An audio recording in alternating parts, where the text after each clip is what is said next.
اب یسوع مسیح کی پیدائش اس طرح ہوئی کہ جب اس کی ماں مریم کی منگنی یوسف کے ساتھ ہوئی تو ان کے اکٹھے ہونے سے پہلے وہ روح القدس کی قدرت سے حاملہ پائی گئی۔ پس اس کے شوہر یوسف نے، جو راست باز تھا اور اسے بدنام کرنا نہیں چاہتا تھا، اسے چپکے سے چھوڑ دینے کا ارادہ کیا۔ وہ ان باتوں کو سوچ ہی رہا تھا کہ خداوند کے فرشتہ نے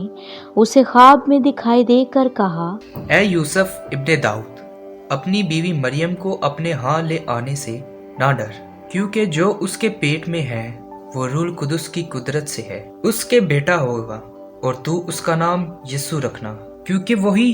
اپنے لوگوں کو ان کے گناہوں سے نجات دے گا۔ پس یوسف نے نیند سے جاگ کر ویسا ہی کیا جیسے خداوند کے فرشتہ نے اسے حکم دیا تھا، اور اپنی بیوی کو اپنے ہاں لے آیا اور اس کو نہ جانا جب تک کہ اس کے بیٹا نہ ہوا، اور اس کا نام یسوع رکھا۔ اسی علاقہ میں چرواہے تھے جو رات کو میدان میں رہ کر اپنے گلہ کی نگہبانی کر رہے تھے۔ خداوند کا فرشتہ ان کے پاس آ کر کھڑا ہوا، اور خداوند کا جلال ان کے چوگرد چمکا، اور وہ نہایت ڈر گئے۔ مگر فرشتہ نے ان سے کہا، ڈرو مت، کیونکہ دیکھو میں تمہیں بڑی خوشی کی بشارت دیتا ہوں جو ساری امت کے واسطے ہوگی،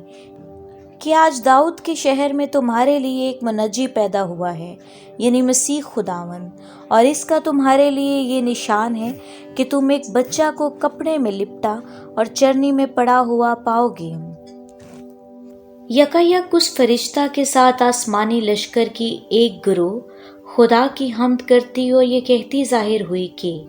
عالم بالا پر خدا کی تمجید ہو، اور زمین پر ان آدمیوں میں جن سے وہ راضی ہے صلح۔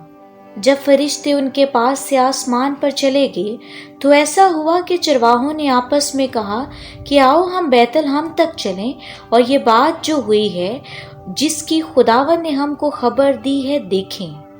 پس انہوں نے جلدی سے جا کر مریم اور یوسف کو دیکھا اور اس بچہ کو چرنی میں پڑا پایا، اور انہیں دیکھ کر وہ بات جو اس لڑکے کے حق میں ان سے کہی گئی تھی مشہور کی، اور سب سننے والوں نے ان باتوں پر جو چرواہوں نے ان سے کہیں تعجب کیا۔ مگر مریم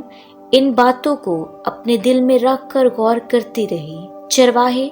جیسا ان سے کہا گیا تھا ویسا ہی سب کچھ سن کر اور دیکھ کر خداوند کی تمجید اور حمد کرتے لوٹ گئے۔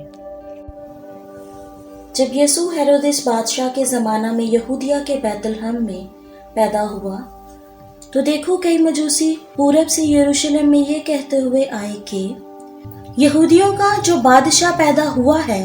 وہ کہاں ہے، کیونکہ پورب میں اس کا ستارہ دیکھ کر ہم اسے سجدہ کرنے آئے ہیں۔ یہ سن کر ہیرودس بادشاہ اور اس کے ساتھ یروشلم کے سب لوگ گھبرا گئے، اور اس نے قوم کے سب سردار، کاہنوں اور فقیوں کو جمع کر ان سے پوچھا کہ مسیح کی پیدائش کہاں ہونی چاہیے۔ انہوں نے اس سے کہا، یہودا کے بیت لحم میں، کیونکہ نبی کے معرفت یوں لکھا ہے کہ اے بیت لحم یہودا کے علاقے، تو یہودا کے حاکموں میں ہرگز سب سے چھوٹا نہیں ہوگا، کیونکہ تجھ میں سے ایک سردار نکلے گا جو میری امت اسرائیل کی گلابانی کرے گا۔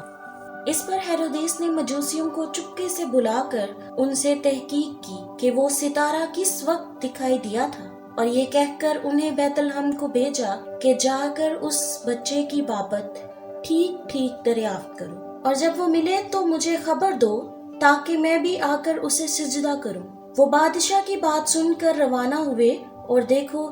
جو ستارہ انہوں نے پورب میں دیکھا تھا وہ ان کے آگے آگے چلا، یہاں تک کہ اس جگہ کے اوپر جا کر ٹھہر گیا جہاں وہ بچہ تھا، اور وہ ستارے کو دیکھ کر نہایت خوش ہوئے، اور اس گھر میں پہنچ کر بچے کو اس کی ماں مریم کے پاس دیکھا، اور اس کے آگے گر کر سجدہ کیا، اور اپنے ڈبے کھول کر سونا اور لبان اور مر اس کو نظر کیا، اور ہیرودس کے پاس پھر نہ جانے کی ہدایت خواب میں پا کر دوسری راہ سے اپنے ملک کو روانہ ہوئے۔